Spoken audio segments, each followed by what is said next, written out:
Dodgers World Series hero Miguel Rojas joins the show. That's coming up next on Dodgers Dugout Live. It's time for Dodger baseball. Welcome to Dodger Stadium. This is the golden age of Dodger baseball. The Dodgers are building a dynasty. You got it, Roy, parade. We got it, parade. The Dodgers punch back and head to the championship series. Ohtani starts the 50-50 club. Mookie magic. Freeman hits the ball to right field. She is gone. Start the party, Los Angeles. Your Dodgers have won the World Series. Think blue, bleed blue, and I'm out. What is up, Dodgers Nation, and welcome to another episode of Dodgers Dugout Live, the #1 Dodgers podcast and Dodgers show on YouTube. My name is Doug McKain. You can follow me on X and Instagram at DMac_LA. It is early in LA, an early show, but that is because we've got a very special guest.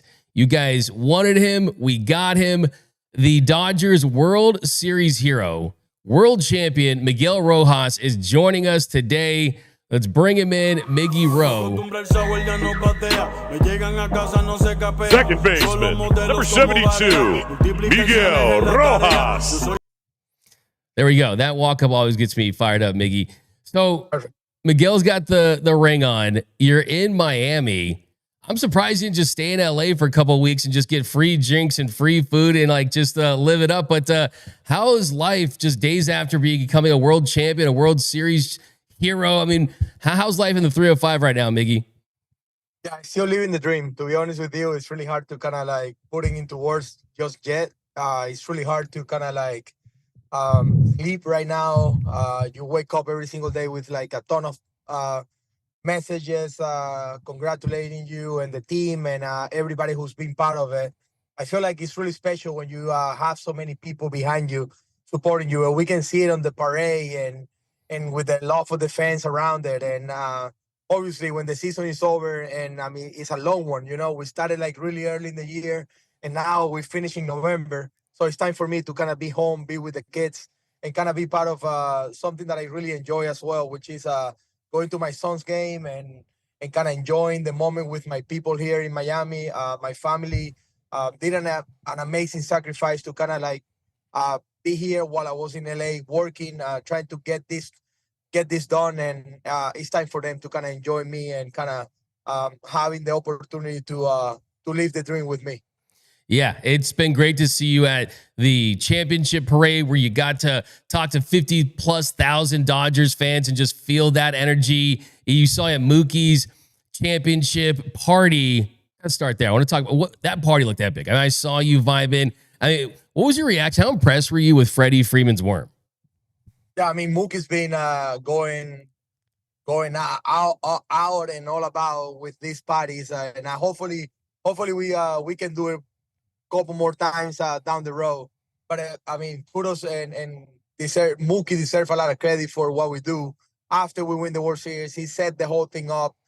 He do it at his house, you know, like he make us feel part of his family. And that's who we are. You know, we are a big family that kind of like go and celebrate together and have a really good time. We got a little bit of everything, you know, from the whole team dancing together to Freddie's just like breaking out the worm right there and kind of like out of nowhere, just dancing in the floor and kind of like being there for the guys. We didn't know that it was going to be on video, but that deserved everything and going viral and all that. It was a really amazing experience, really great time with the teammates, the families, the wives. They deserve that, you know, they deserve to be on that moment with us.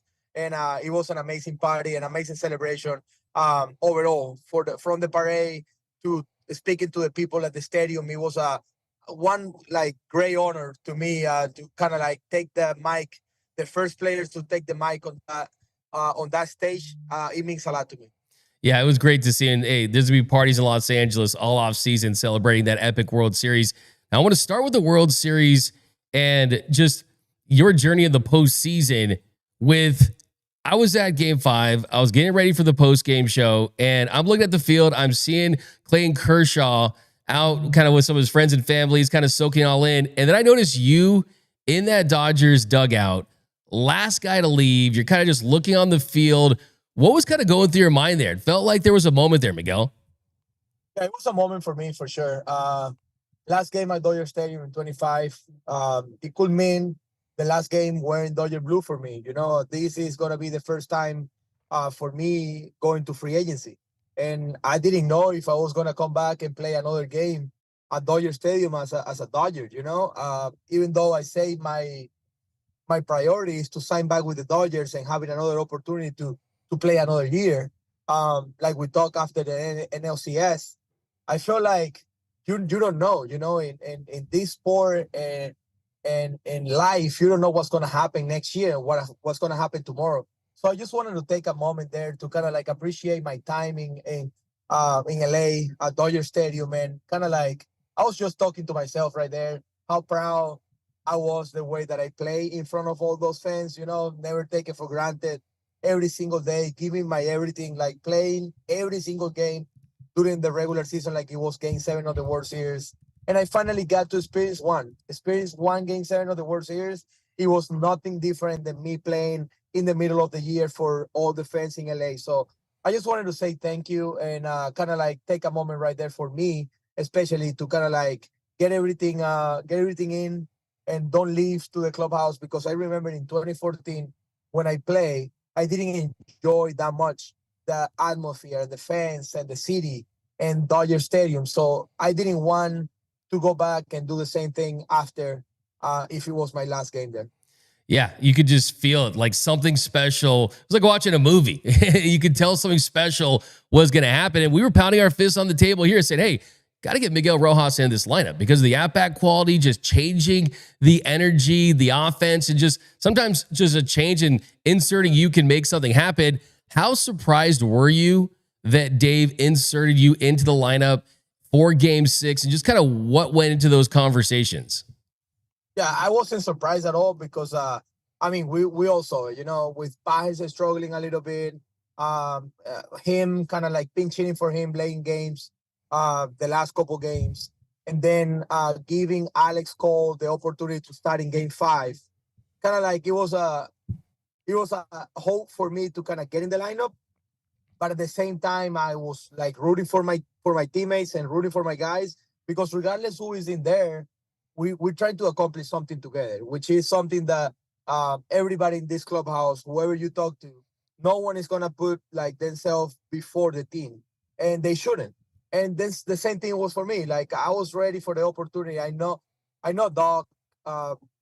He went to me during the regular season.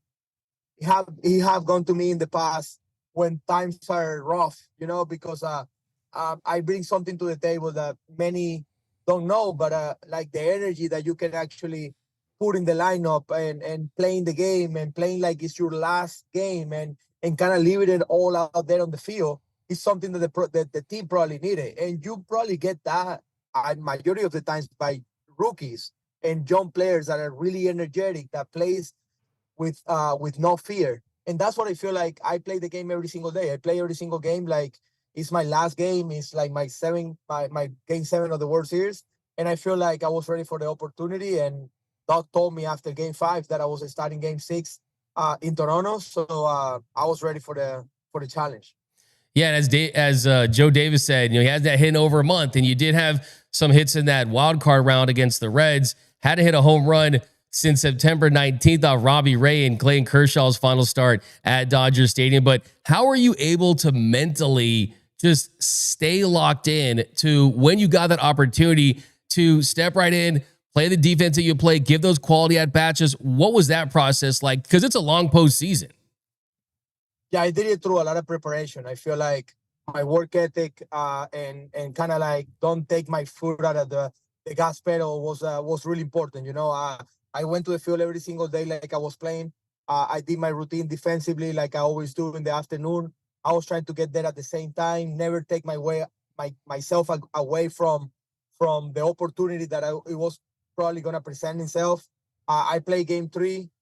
I play almost for 9 innings. I don't remember how many innings I played that day, but kind of like those at-bats right there kind of like got me into it. I feel like after Game 6, I felt way better at the plate because I saw some of the velocity, balls coming off my bat, putting the ball in play. All that was really huge for me to kind of like having the opportunity to have a big game in Game 7.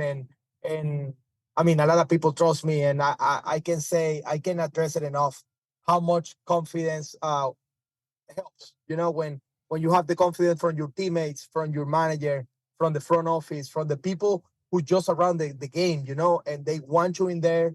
I have conversation with Oro Hershiser or Gary Hairston Jr. and Mota and those guys around the cage. They always tell me, "Hey, stay ready because you're gonna get a shot." So when I got the chance, I actually showed them that I was ready for it, and that's what kind of kept me motivated. Everybody around me. Yeah, because you did get those 2 at-bats in Game 3.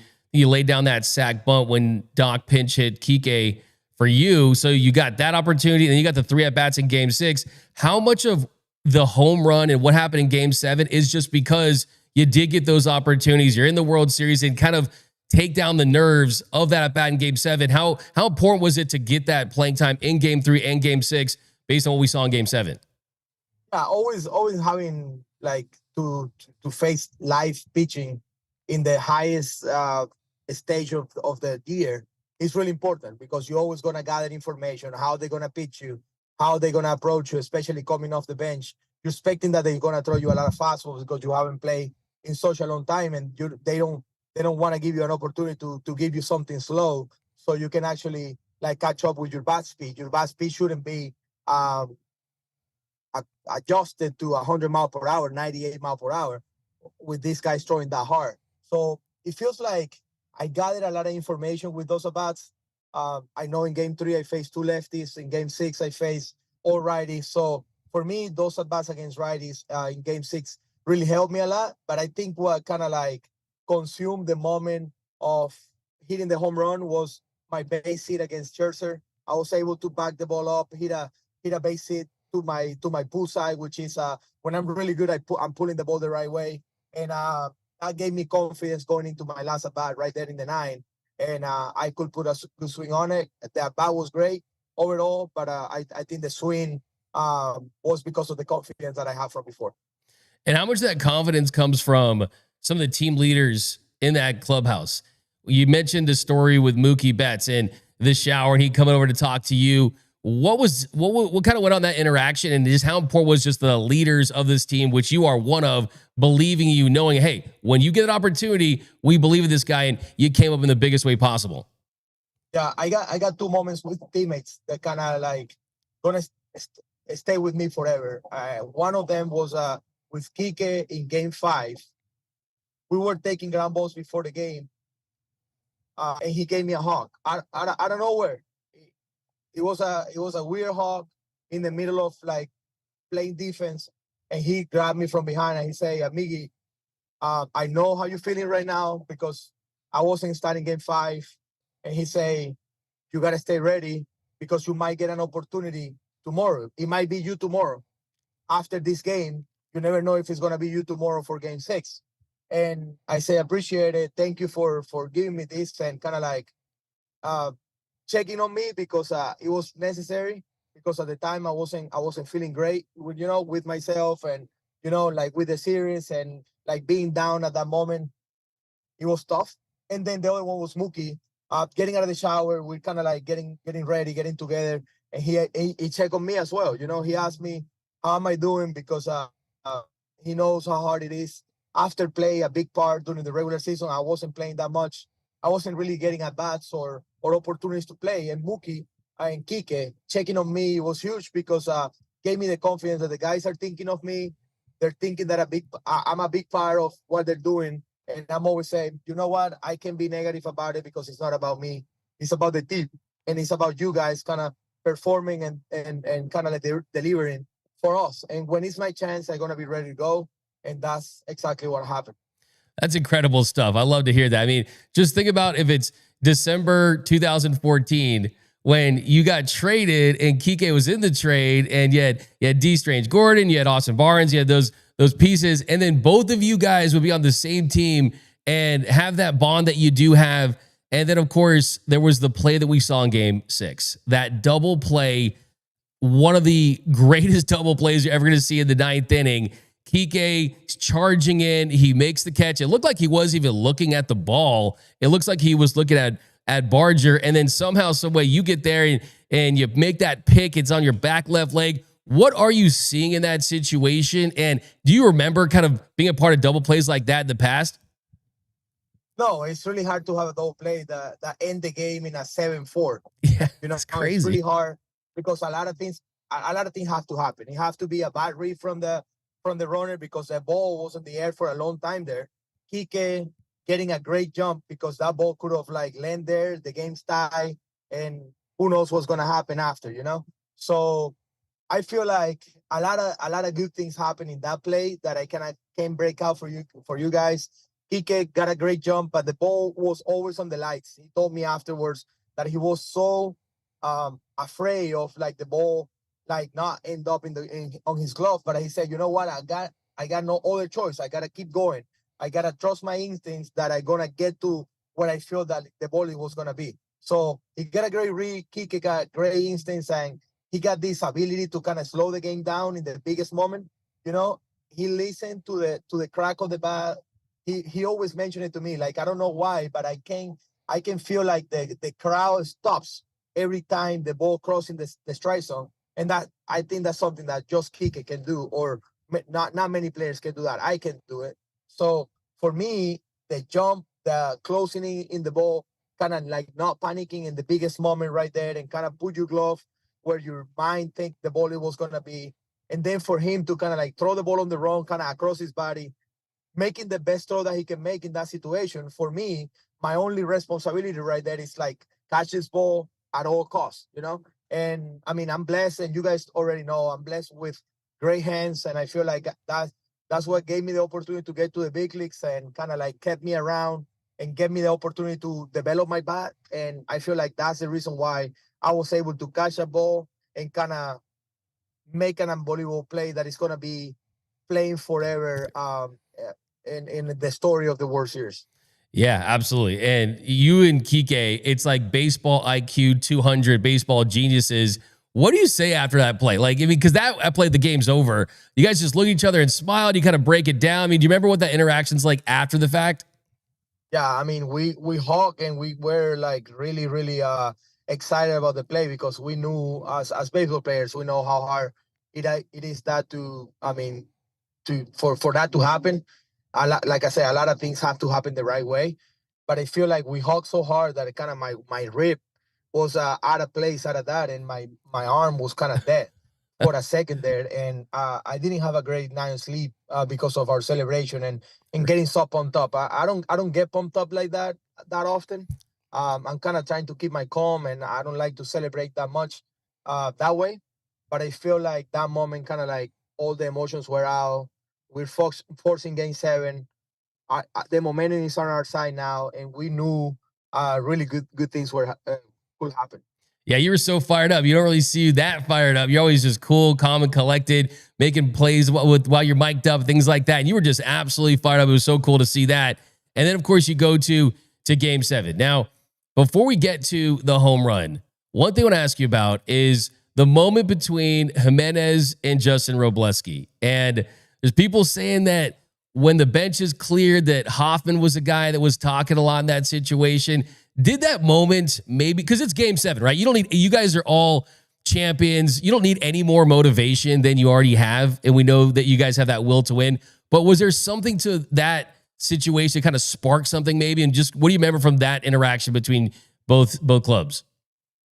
Oh, what I remember is Robleski throwing the ball extremely well throughout the playoff and having that opportunity there to keep us close in the game. I remember the 2 pitches before that, and Jimenez kind of like acting like he wants to get hit by pitch.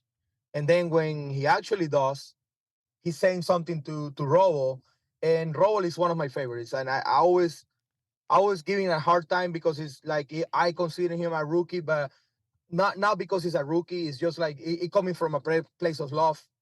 He knows he's one of my favorites, even though I'm always asking for beers on the bus and water and kind of like call him into the mic to sing a song and stuff like that. I feel like that moment was my moment to kind of step up for him and having his back. I wasn't gonna let like Roll get into a fight or um getting him in trouble in that situation wasn't his responsibility. I was gonna take it from him, and that's why I was the first guy out there for him because I really love Robo, and I mean what he's been doing for the team and the way that he's been kind of like progressing and maturing and doing all that. That's what I remembered about that moment. I didn't see the interaction of Hoffman with the rest of the guy because I was like right here trying to get Robo out of there and kind of like taking my role as a veteran player and trying to kind of handle it the way that I know. But at the end of the day, kind of like that moment right there might maybe spark a little bit something of our guys and fire everybody up because even the guys who were on the bench, they were out there and they were ready to go. Yeah, because I mean, look, you guys are the nicest dudes, like, but you're also the baddest dudes too. You know what I mean? Like, I just feel like you don't want to poke the bear, and it felt like you guys just like after that, okay, like we already were gonna win this, but now, if we see Hoffman again, we'll see what happens, and then that brings up the moment, the top of the ninth. You look at that Dodgers dugout, see some faces. Oh no, are we gonna lose the World Series? And Miguel Rojas steps up to the plate, and you get that slider. You crush it. I got to know when that ball hits the bat and Hoffman delivers it, you kind of got out in front of the slider a little bit, right? You kind of look like you're leaning like on that side of the plate. Do you think that ball's gone off the bat? No, definitely not because I kind of like hit it. I hit it well because after I see the numbers and all that, and I didn't feel anything on my bat. That's kind of like the reason why I feel like I got an extra base hit. To be honest with you, because just I was out front, kind of like on my front leg.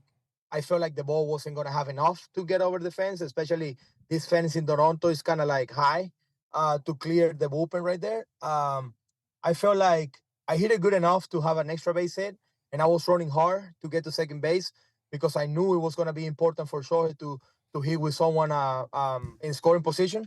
And when the ball cleared the fence, man, it was like kind of like one of the best moments of my life, like seeing a ball leaving the stadium because I knew how important it was for us to tie the game in that situation for us to have the opportunity to win another championship.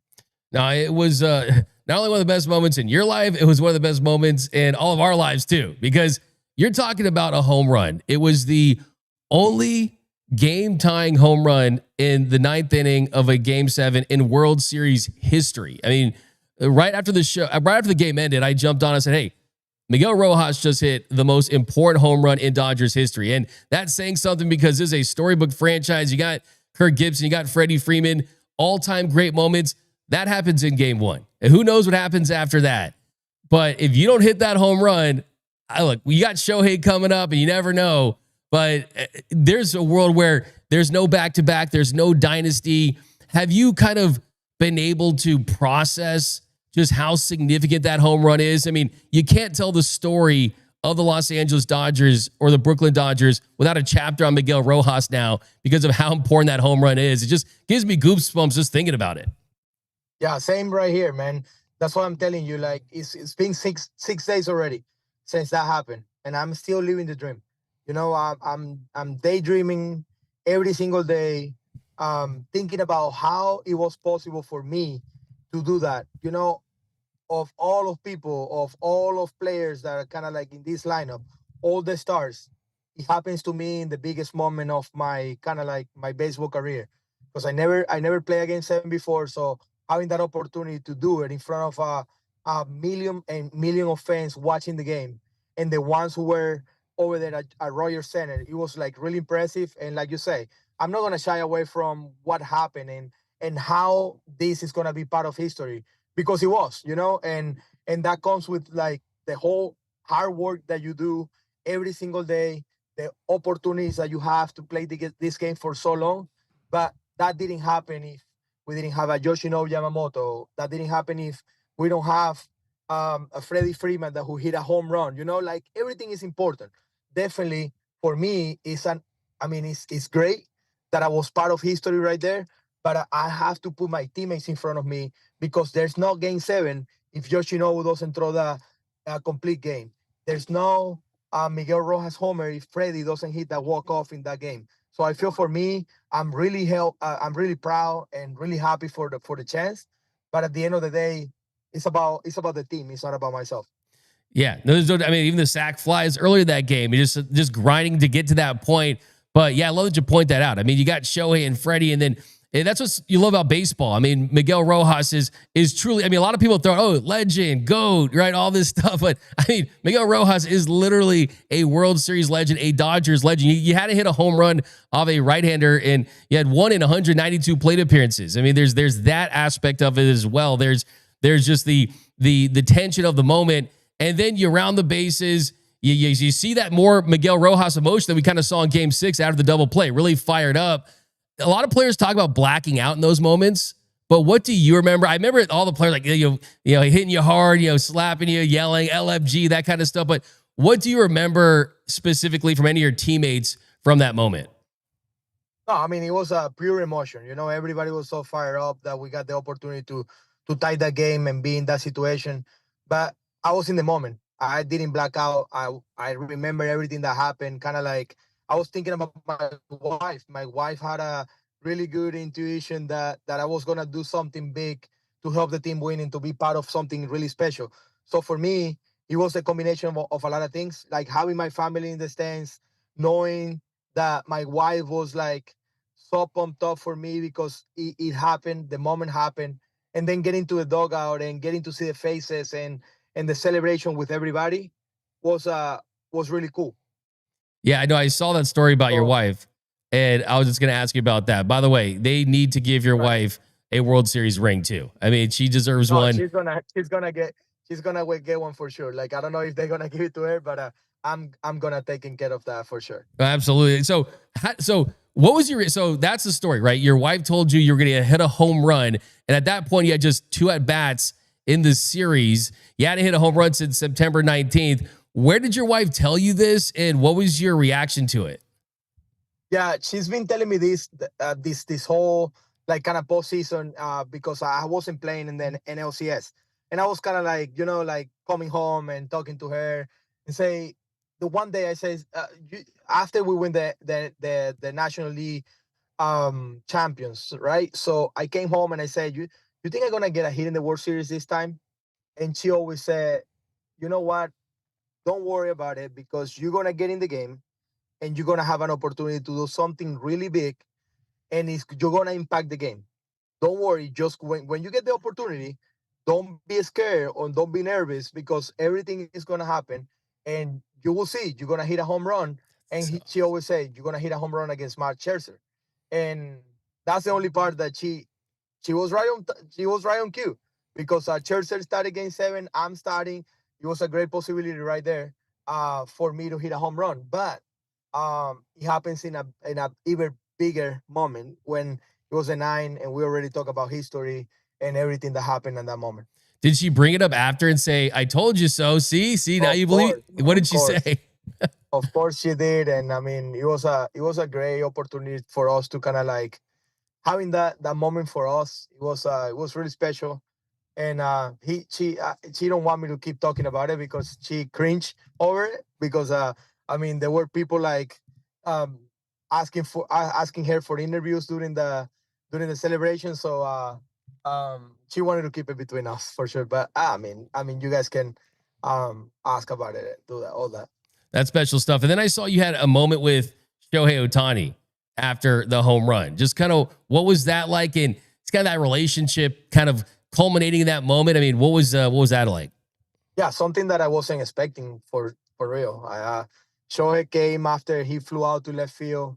I tied the game, and then I'm kind of like by the bat rack right there, and he said, "Miggy, you can't retire after this year. You have to play 10 more years." And that was pretty special, like that talks a lot about what this team is, a full family, kind of like everybody's getting happy for the older guy. And just for Shohei to do that and kind of like give me the opportunity to kind of feel good about myself there. it talks a lot about the personalities on this team. I mean, you told me you want to play one more year. I mean, you're going to listen to Shohei, maybe stretch that out. Maybe, I mean, means you're a lock to be back, by the way. Yeah. I feel like I don't know what's gonna happen. I already talked to you about like being here for another year will be huge for me. I wanna sign with the Dodgers and having the opportunity to be here. So I mean I would love to make that happen and getting something figured out with the Dodgers. Have you got any indication? Have you had any conversations with the organization? No, not yet. I wanna give the organization the opportunity to kind of like build their plan and kind of like think what they're gonna do for the future. Um, I mean, I'm not in a rush. I'm gonna wait and I know I'm gonna have a chance to talk to Andrew, but I kind of know how everything works. Like after the season's over, you have to make all your move to fill up your roster with the move that happened yesterday and all that. You have to take care of the options. You have to take care of a lot of things before you start in signing free agents. So it's not my first time in like in the off season. So I feel like I got plenty of time and we got trust that we can get up to somewhere. And I can't wait to talk to Andrew and explain them why I want to be here. Yeah, and we've heard this from players. Joe Kelly said it. Clayton Kershaw's kind of hinted at it, where if I'm going to continue my career, it's only going to be with the Los Angeles Dodgers.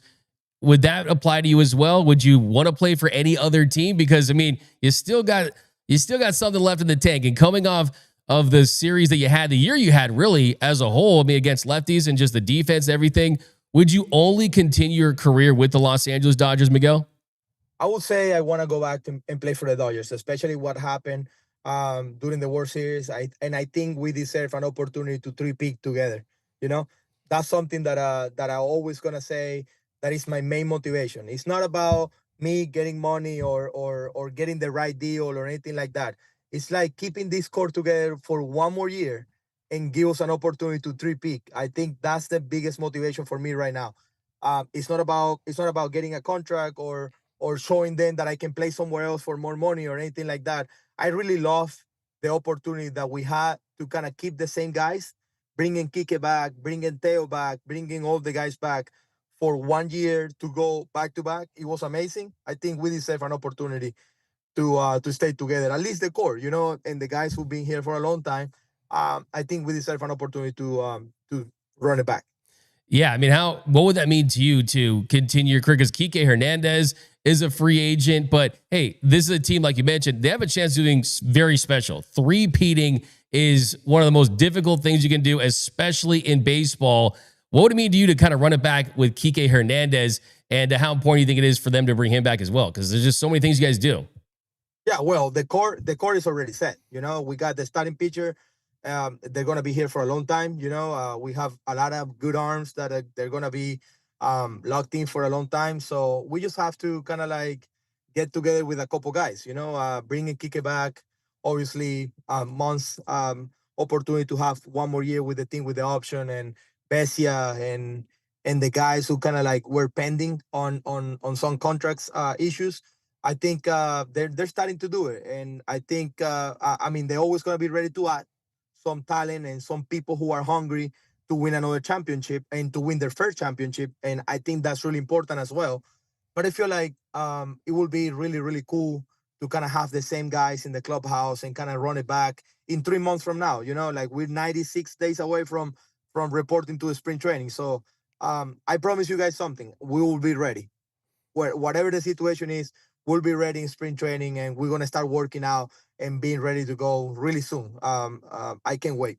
Yeah, look, with Shohei as your agent, you're definitely going to be back. I'll call it right. Not only going to be back, Miguel, I think you're getting a bobblehead. I think you might get multiple bobbleheads. I really hope so. I really hope so, because that's one of the things that I've been waiting for, and I've been really like kind of patient about it. But I mean, getting a bobblehead from the Dodgers at Dodger Stadium will be one of the things that I want to do before I retire. Oh, it's happening. It's happening, Miguel. There's no doubt about it. I got a comment here that says, ask Miggy why he dyes his hair blonde every offseason, because we love it. I mean, is there like an offseason tradition where you dye your hair blonde?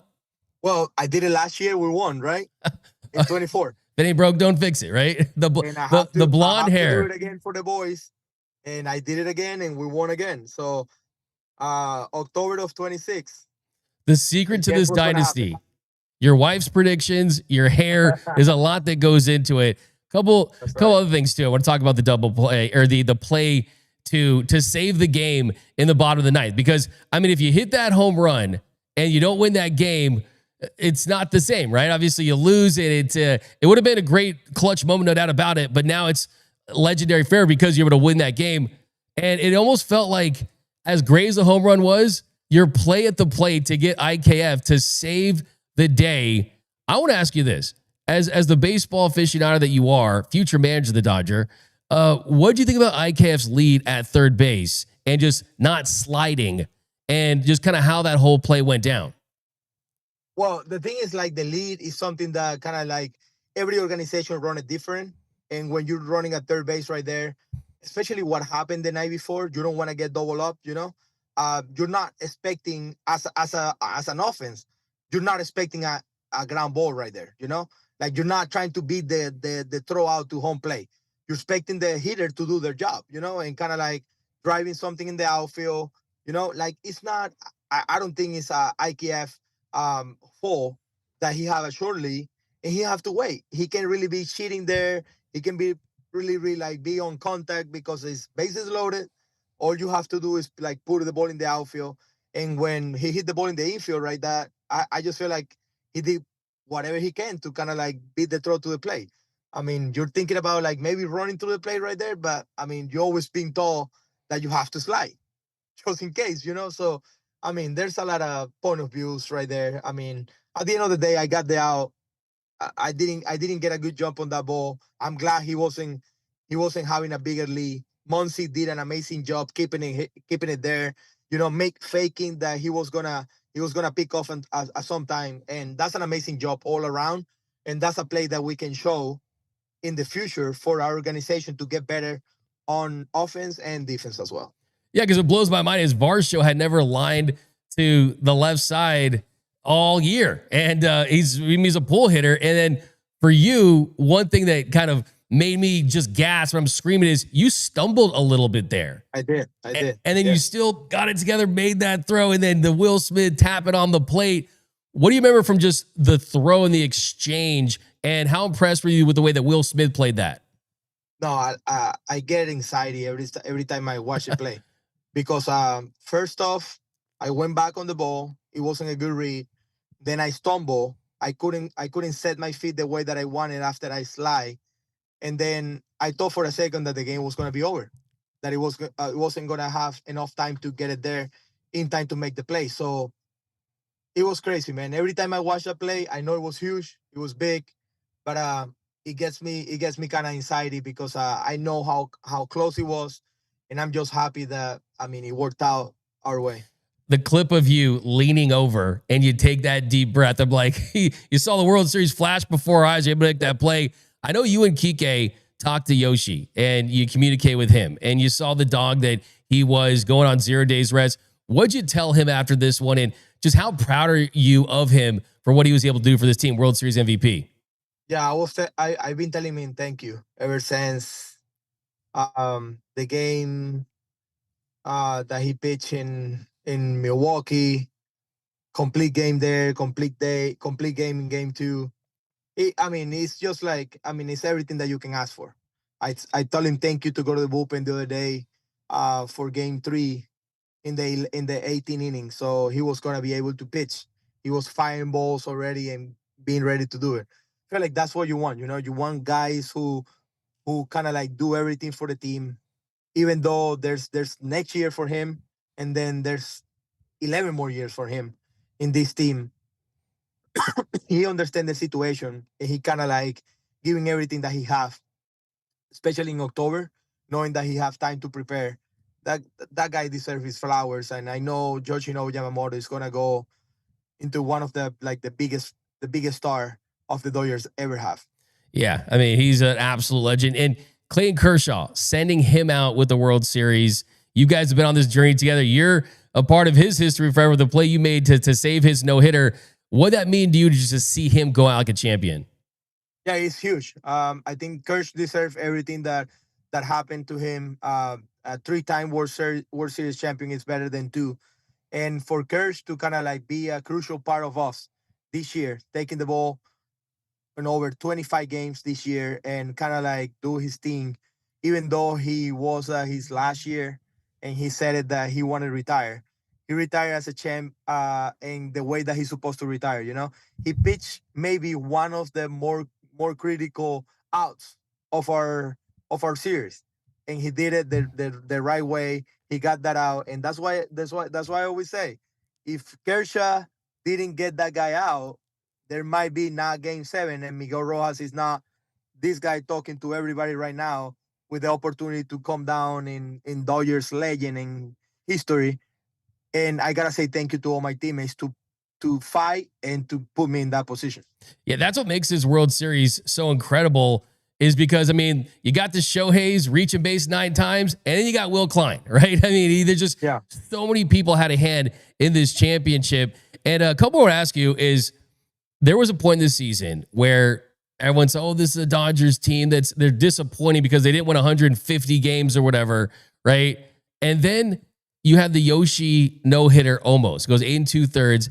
After that game in Baltimore, you guys regular season and postseason went 28-9. That's 122 win pace after that game. Was that the turning point of the season, or can you pinpoint a turning point, a moment, maybe something in the clubhouse that really just sparked this whole run? I think yeah, it happened after those 2 tough series that we have. We got swept in Pittsburgh. That didn't feel great.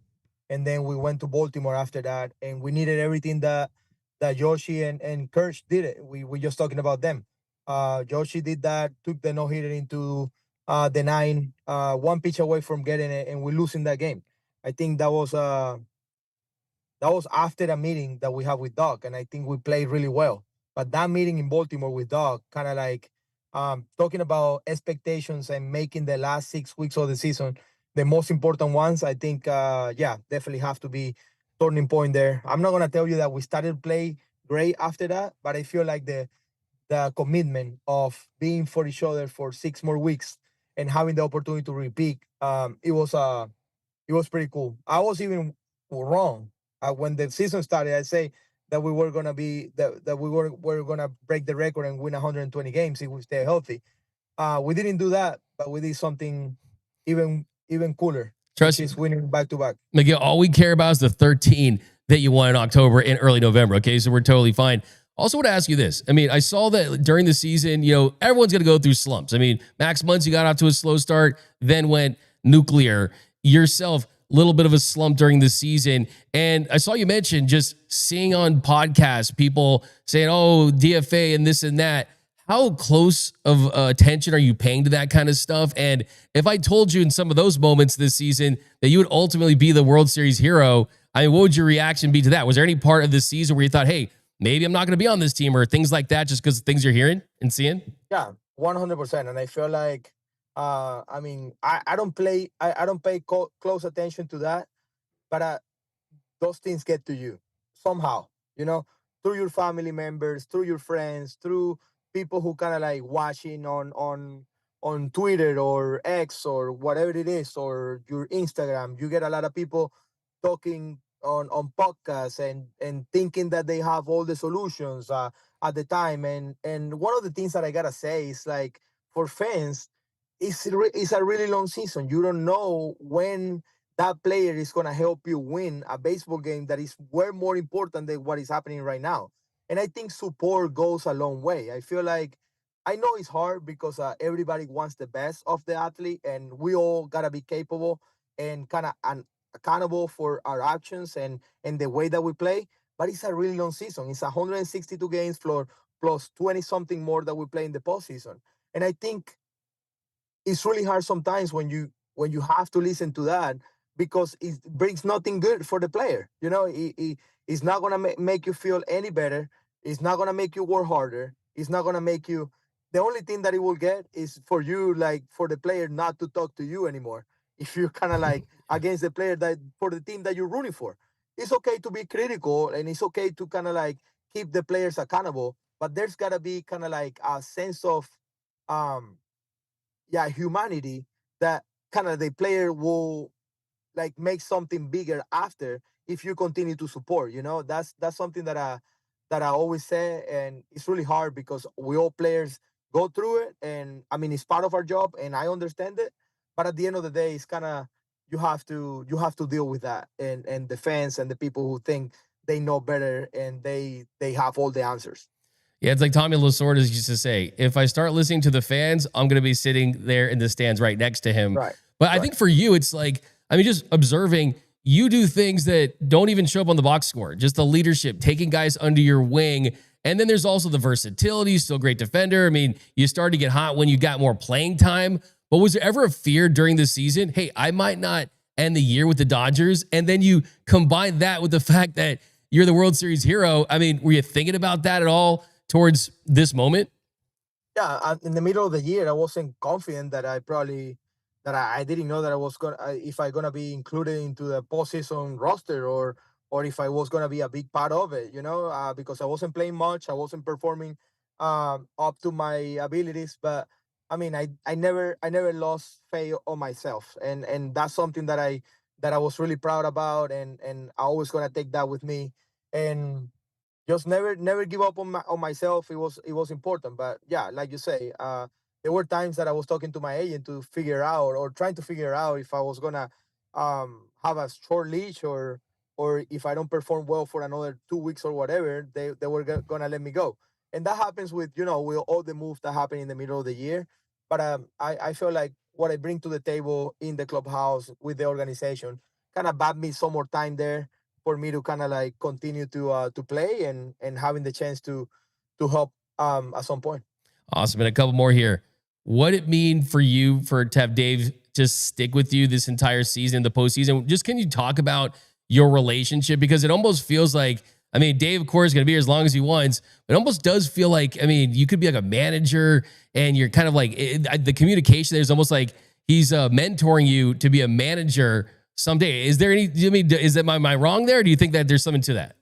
Well, that dog is always been kind of like a really good friend of mine, and we have a relationship for 3 years now that we really know each other. He really cares about my family. I care about them, and I feel like that's what we have. We have a true relationship that we can take for forever, no.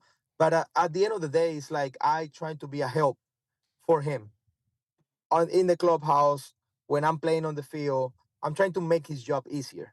And I mean, after my playing career, if Doc wants me to be there with him, that will be a great opportunity for me to continue to learn, and learn from one of the best. The guy is gonna go to the Hall of Fame.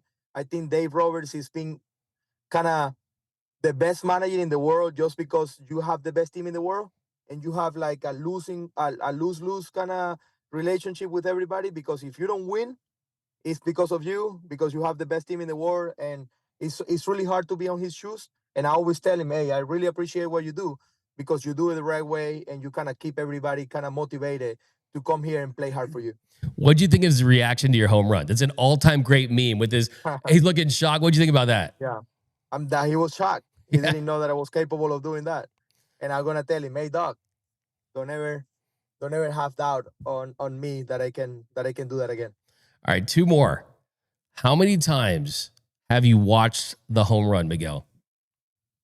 More than 1,000, I think, just because of the interactions, just the interaction. Not because I go and review it. It's because I got it sent a lot, to me, and I got mentioned on it on social media, and I mean it's on TV everywhere you go, And I'm doing a lot of media stuff right now, and I'm like, they keep playing it, so it's gotta be over 1,000. Yeah, I didn't think anyone could have me beat. But for me, I got on YouTube, just scrub it back. I refreshed it on Twitter, but you're just like seeing it from all angles. Was there someone that reached out to you after the home run that maybe surprised you a little bit? Yeah, a really famous soccer player that plays for the Real Madrid, the goalkeeper, Thibaut Courtois. So he's a big fan of baseball. So he came last year to LA. We got the opportunity to like cross, and he gave me like a signed jersey and a signed gloves.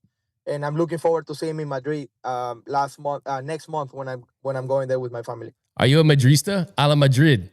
I don't really like soccer. I don't watch, but I mean I really respect what those guys do. Awesome. Well, hey, Miguel, we could have you here for hours just because we just want to relive this. But I just want to say, from Dodgers fans, Dodgers Nation, you gave millions and millions and millions of people pure joy. Like you really did. And you really are a Dodgers legend. You can't tell the story of Dodger baseball without Miguel Rojas. And I think that's just an incredible thing because no one deserves it more than you. Like Dave Roberts said, baseball will reward you, and it absolutely did too. One of the best guys in the game. So we thank you so much for joining us here at Dodgers Nation, and enjoy the offseason. Thank you. Thank you, Doc. Appreciate it. And Dodgers Nation, thank you for the support and like believe in me, stick with me like on the high and the lows, and really enjoy this one because you guys deserve it. You guys are back-to-back champions, and we all did it for you guys. The fans, the love that you guys give us every single day, packing that stadium every single day, 50,000 plus, regardless of what day of the week. You guys deserve it, and I mean, you guys gonna have a Dodger here forever. And the bobblehead, I'm guaranteeing it. The road gray, the emotion, we need a whole series. We need the bobblehead of the home run. We need you on the ground after the double play.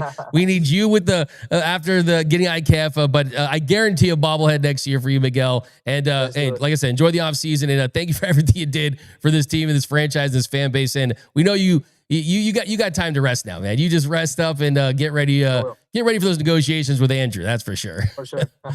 All right, there. Thank you very much. Appreciate it, Miguel. That was awesome, man. Miguel Rojas. Just Second listen to his baseman, line. number 72, Miguel Rojas. It's fire. We got Lola 9999. Appreciate that. Please tell Miggy I stood with him all year, and I can't wait till his bobbleheads arrive. Thanks, D-Mac. Look, I mean, Noel's hitting me up, and he's talking about, hey, we got to ask about the blonde hair. And now we know the secret to the Dodgers' success.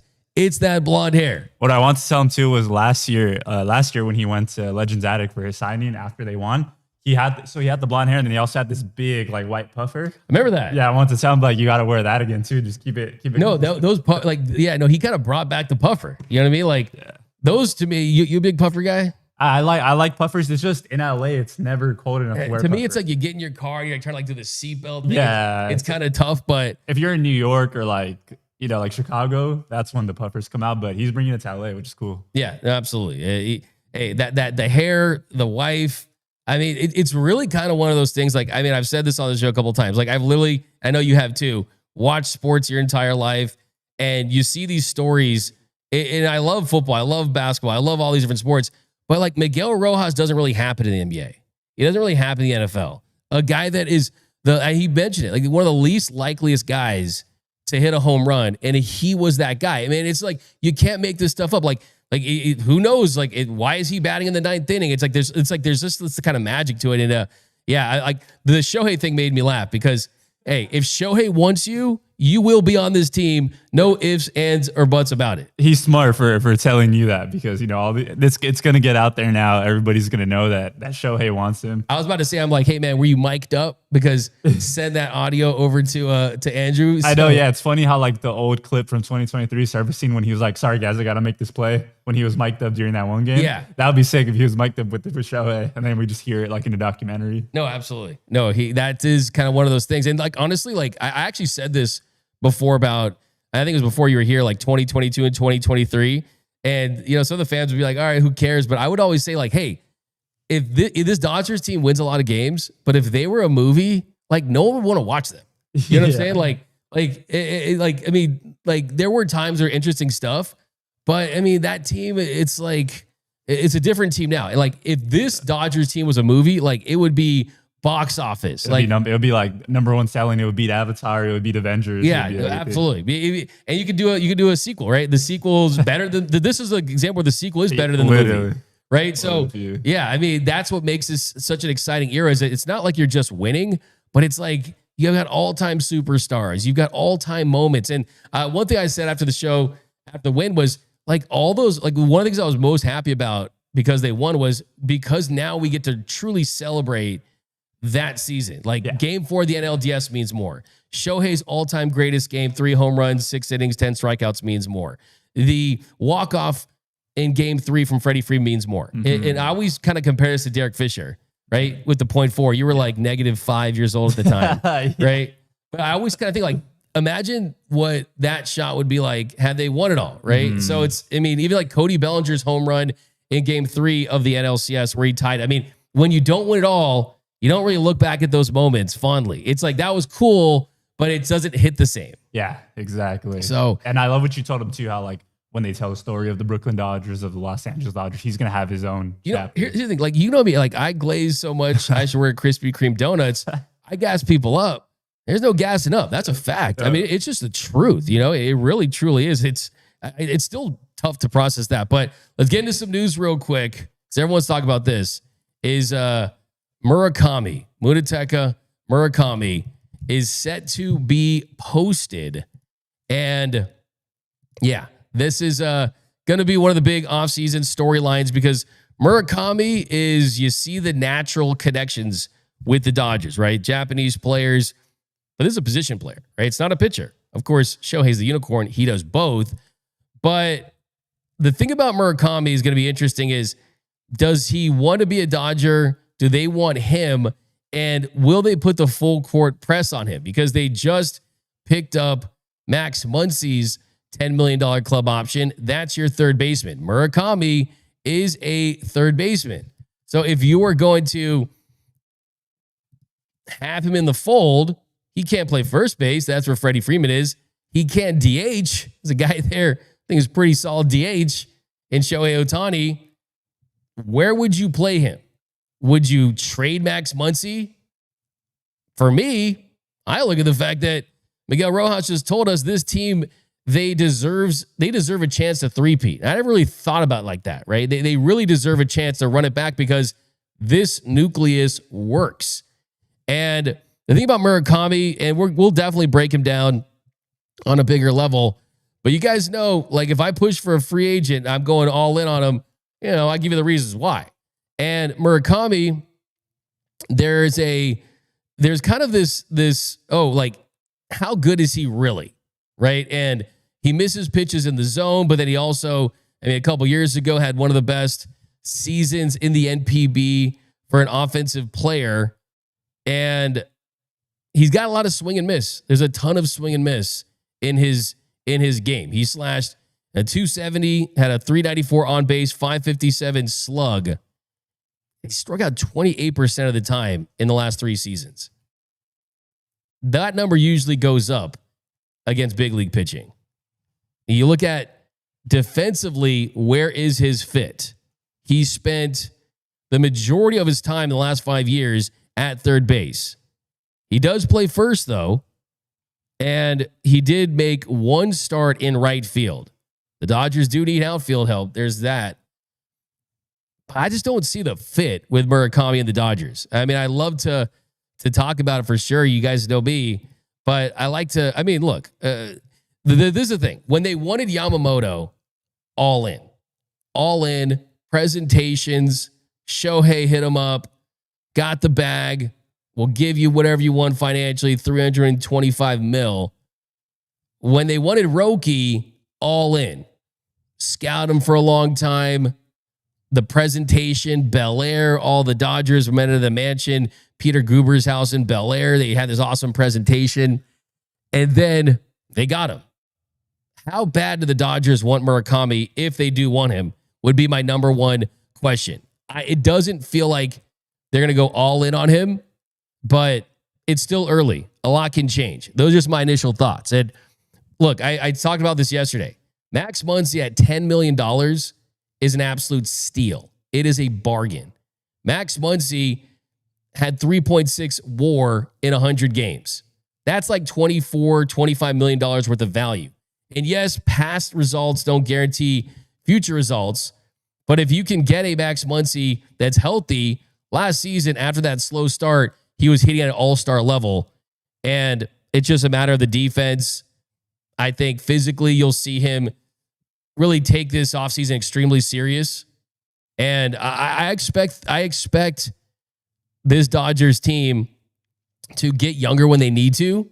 But I do think that is something that I'm pushing back on, because I've seen a lot of people say, oh, the Dodgers need to get younger, right? I mean, or do you just ride out because you got Mookie with 7 more years?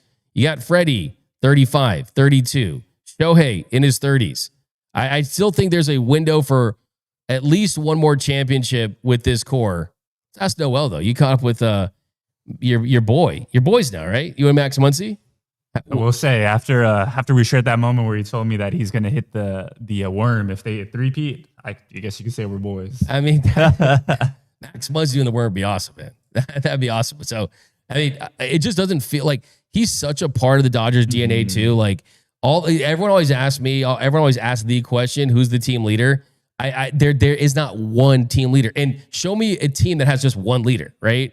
And usually it's like, oh, we want our superstars to be that guy. Muncy, all-star. Rojas, not an all-star, but a world champion. Like, that's not how it is in that clubhouse. Like Shohei Ohtani doesn't view Miguel Rojas differently than he views Mookie Betts as far as, hey, like, I can tell you this, I can tell you that. And it's just like, it's part of the culture. And I think that's why this World Series is such a culture championship, because so many guys played a role, because it's, hey, when you're ready to be called upon, you have to go out there and perform. And all these guys showed that. So that thing about Muncy too is like, he's such a big team leader as well. Yeah. And I think all of these guys, like we talk about like good stories, good, like feel good stories, comeback stories. A lot of these guys, came up and they were battling different things. Like Muncy said yesterday when he was talking about the Dodgers picking up his club option, that he wouldn't be playing baseball right now if it wasn't for the Dodgers giving him that opportunity after the A's. So he was in the Mexican leagues, bro. Exactly. Like, yeah. So to get another year, he said, and to be able to be a part of something special once again, to go for a three-peat, just eternally grateful. Miguel Rojas too. He's gone through different teams, but made his way back to the Dodgers. And all of these guys have really battled a lot. Yoshinobu Yamamoto, Roki Sasaki, they went through a lot back in Japan. Now they're over here in America. They're superstars. So just incredible stuff all around. And you got guys from all backgrounds, all different paths to the show. Guys that were top picks that made it. I mean, like Will Smith's example. And then you got guys that faced a lot of adversity. But by the way, fun fact, Max Muncy, he played for the Charros de Jalisco. There you go. Jalisco. I feel like ever since the Puig interview, your Spanish has been really good. Yeah, that's our guy Puig, man. Puig was awesome here, man. Wasn't he? Do some more comments here. We got you gotta read this one right here. Which one? Tom O'Gorman? El Machingon. El Machingon. Please tell Mr. Tony Torres that I've stood by all his side, believing him all his girlfriends, from Tanya Taters to Antonia Papitas, Mari Maza, Destiny Donas, Lupe Fupe, and Maxine Munchies. Oh wow. my God. That's love. Yeah, so that's the joke on our postgame show, is like to try to guess Tony Tater's girlfriend's name. So he has a better roster than that one Dodgers player that they say has a lot of. Oh, dude, he goes through girls like the Dodgers go through pitchers in the regular season. Like, it's just crazy. But we've got D-Mac. Can you say back-to-back champions, Dodgers, and Yoda voice? Champions back-to-back. We got Snafu. We got the Tom O'Gorman, $65. Appreciate that. The Dodgers of old would have struck out in the ninth due to the pressure. So this feels like such a huge shift in what it means to be a Dodgers fan. Yeah, I mean, it's the approach. It's the mindset. It's knowing something is going to happen that's going to be positive because you're consistent. And I think that's the difference there. We've got Andre A. D-Mac in the intro. You got to add, to beat the champs, you got to knock them out. Yeah, we're going to definitely have to update that intro for sure. That'll be a project for our guy, Rob. We got Sweet. Thank you, D-Mac, for the interview with Miggy. Is Yoshi next? I think Yoshi's done. I think he's done enough. Yeah. Yoshi can rest. You see him at the airport? Yeah. What are you rocking the Supreme jacket? The Supreme zip up. Like, I saw people giving Yoshi crap for this, and like, sign an autograph. Bro, like, when you're at the airport, like, and you've done all that. I don't think he could pick up his arm to sign an autograph. There it is. Exactly. Like, he can't even, like, what is he going to do? Like, I'm sure he would have loved to. I don't think he could have. Exactly. I mean, pick like that. That's the perfect point. Like, that arm, it does not have to be lifting anything until the big 2026, exactly. Right? So, Yoshi, rest well. You've done enough. You didn't need to go sign 50 autographs at LAX when dudes are hounding you like they're TMZ. Like, fall back, bro. Like, just come on now. Snafu, D-Mac, do all the Dodgers players and staff get the same World Series ring, or do they have an A ring and a B ring for different people? They definitely have different rings. They definitely do. Of course, I get the one they give out like in July, right? I'll get the Miggy Rowe one. The Miggy Rowe the giveaway ring. And you know what's funny? I didn't realize, I was just kind of thrown out about the bobblehead. He was like really about, like, he really was about, it means something to play with a bobblehead. It really does. Yeah, I mean, I remember when Joe Davis got his, he was saying, how much look that at this, Justin Wheeler, Dodgers Nation. Doug, you're looking trim. Did you start a diet after the parade? You know what? If I did yesterday, I went to the LA Kings game. I saw a bunch of you guys there, which was cool. There was a Panthers fan named Jimmy, and he was, after the Panthers scored their first goal, my wife was rocking a Panthers jersey because she's from South Florida. I was wearing my Kings jersey, and he's standing up talking crap, and I'm like, sit down. And he goes, DMAC _ LA. And then, dude, he came up, and the row was empty in front of my wife and I. Yeah. And he sat there like for the whole game until ultimately he got kicked out because I was wearing seats. Because there's people came in. He was cool. This guy named Jimmy, man. He knows puck, as he said. So yeah, no. Yeah, you were. I saw you up there. You were banging on the thing with Blake Snell. No, that was not me. Okay. We saw Blake Snell, Ben Kasparius, Alex Call, Evan Phillips was there. Blake Snell's been everywhere. Yeah. How many likes is he up to, by the way? How many? Oh, I checked yesterday. My reel didn't do too much because he's only around like 40K. 40K? Yeah. Dude, we got to promote that. So if you guys don't know this, if you go to Blake Snell's Instagram and like the post. It's the post where it was when they went to Jimmy Kimmel. It's like, okay. It's him and his wife, and then it's just a montage of him sitting with Kimmel with the trophy. But yeah, if that post gets to 300,000, he's going to do another rap. And we need that. Like, everyone, if you're watching this, go to Snellzilla's IG, hit that like button. Let's get him to 300K. And man, we need to come to the studio and get that rap. You know, you're like, we'll try. Throw a bar, dude. Throw like a Dodger Nation bar there, a Noel bar, a D-Mac bar, something like that. So that'd be awesome. But all right, guys, that is we come more. Miggy Blonde bobblehead. Miggy needs to be on a mural at the stadium. I like that. Ron Fig. 4-seater Mookie has a bowling alley in his epic mansion. Basketball a dream home. Yeah, I heard that during the interview. Did you see that? Yeah. Like the bowling crashing, which was pretty cool. Yeah, the whole time during the podcast, you hear bowling pins. Yeah. Like, oh, no, absolutely. You hear the bowling pins. I think my biggest takeaway from that was when Kike was basically like, hey, like we didn't even play our best in the World Series. Crazy. So it's like for all the haters out there, for all that lame dude, I don't even know his name, in Toronto that's saying, oh, there's not sour grapes, but the Dodgers were the worst team, blah, blah, blah, blah, blah. I heard him and Kike were going at it a little bit in the comments. Really? And you know our boy JS9 on Instagram? Yeah, in his Instagram post, they had a little exchange. I'm about to do a sequel to that one thing I made for the LA Sports Report. Yeah. That's pretty interesting. Speaking of the Sports Report. Yeah, we're going to be on a little later, guys. So be locked in for that. We'll talk some Lakers, talk some more Dodgers. We've got the players that won't be back next year for the Dodgers. We'll do a lot of stuff, but that is going to do it for this episode. Wait, actually, this is good here. Last one.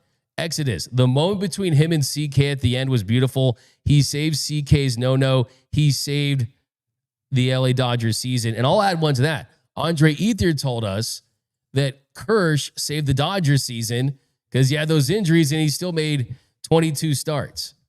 By the way, isn't that, I haven't seen anyone really kind of mention that, but that's kind of wild when you think about Clayton Kershaw, the way he went out and the season that he had. And Miggy mentioned it. I mean, he came through that situation in the 12th inning. He got that ground ball out. But how crazy is it that Kirsch, 22, made 22 starts in his last year? And how about this, too? I was looking at this the other day.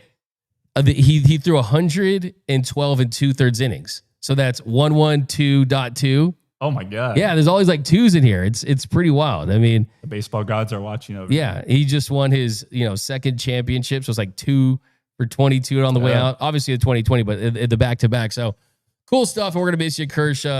He was killing on Mookie's podcast as well. But that's gonna do it for this episode of Dodgers Dugout Live. Special thanks to Dodgers legend, World Series hero, Miguel Rojas, always generous for his time. You guys might not know this, but the beat writers, they give out an award for like the nicest guy to the media. And Miguel Rojas actually won that award. It's not very publicized, but he did win that award, which tells you everything you need to know about him. Always generous and gracious with his time. And special thanks to Noel Sanchez, up early, man, up early in this one. What time? This dude texted me at like 5:58. Are you an early riser?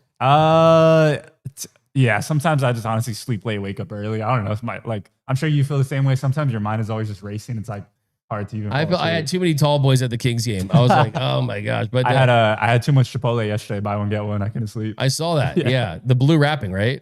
Yeah, the blue wrap. Did they actually wrap it in blue? Yeah, that was just for the promo. Oh, but see, that would have been But bro, no, the lines were crazy. blue guacamole. Blue guacamole. That would be kind of sick. Yeah, you know. Nah, those workers were going through it. I felt bad for them. Okay, what's your Chipotle order? So they just brought back the carne asada. You know, Carne that's my asada. go-to. White rice, pinto beans, pico de gallo, red salsa, lettuce, cheese. You know, the good old reliable. Man, so you got that guac money. I didn't get guac. Actually. You know? Oh yeah. You got to get that guac money. That's all you, bro. You gotta give me a raise. No, We need this World Series money to come in. I didn't pay the bills around here, but hey, that's gonna do it, guys. Enjoy your weekend as a World Series champion. We'll be live later too. More content dropping on this channel, and special thanks to Miguel Rojas and Dodgers Nation out there. My name is Doug McKain. You can follow me next Instagram at DMAC_LA. Special thanks to Noel. Special thanks to all you guys out there. Hit the subscribe button. Hit the notification bell. If you want to support every show, hit the like button. Drop a comment down below. Join the Discord. Join the LA Sports Report. And as always, remember, nothing, absolutely nothing, brings us together quite like Dodger baseball. And until next time, think blue.